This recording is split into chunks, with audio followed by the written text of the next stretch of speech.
नमस्ते, राधे राधे। मैं कविता जायसवाल आप लोग को बहुत सुंदर विवाह गीत सुनाने जा रही हूँ। आप लोग को पसंद आएगा तो लाइक सब्सक्राइब जरूर करिएगा और अच्छा लगा तो कमेंट बॉक्स में जरूर बताइएगा। नहीं भी अच्छा लगा तो भी कमेंट बॉक्स में बताइएगा कैसा लगा हमारा विवाह गीत। आप लोग को सुनाती हूँ। एक ओर गंगा हो, एक ओर जमुना हो, बिचवा में मालिन फूलवार। एक ओर गंगा हो, एक ओर जमुना हो, बिचवा में मालिन फूलवार। घर में से निसरनी सीता रानी आवा हो, हाथ ली है सोने का डालारी। घर में से निसरनी सीता रानी आवा हो, हाथ ली है सोने का डालारी। फूलवाही चुनी चुनी सीता भरानी डालारिया हो, फूलवाही चुनी चुनी सीता भरानी डालारिया हो। हरवा गुछैनी झोकेदार, फूलवाही चुनी चुनी सीता भरनी डलारिया हो। हरवा गुछैनी गोछेदार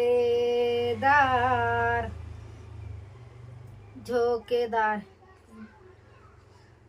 हरवा हिलाई सीता शिव के ही पूजय हो, शिव बाबा देना आशीर्वाद। हरवा हिलाई सीता भोले के पूजय हो, भोले बाबा देना आशीर्वाद। एक मांगा बेटी, दुई मांगन मांगा हो, सब होई है पूरा तो हार। एक मांगन मांगा बेटी, दुई मांगन मांगा हो, सब होई है पूरा तो हार। ससुरुता दिहाय भोले उह राजा दशरथ हो, ससुरुता दिहाय भोले उह राजा दशरथ हो। सासु कौशल्या जैसन सास, ससुरुता दिहाय भोले उह राजा दशरथ हो।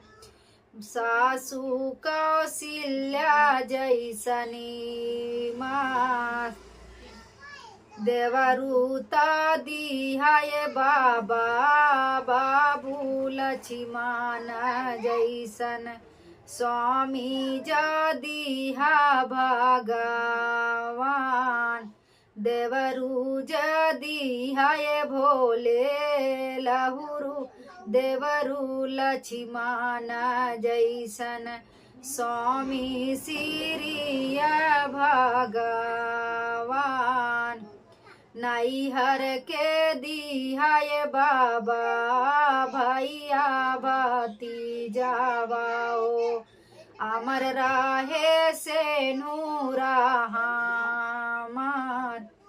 नैहर के दिहाय भोले भैया भतीजावा हो, ससुरे कदिहा सब लोग।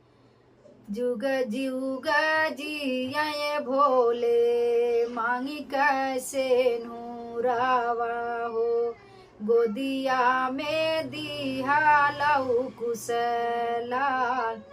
जुग जुग जिया ये भोले, मांगी कैसे नूरावा हो। गोदिया में दिहा लऊ कुशलाल,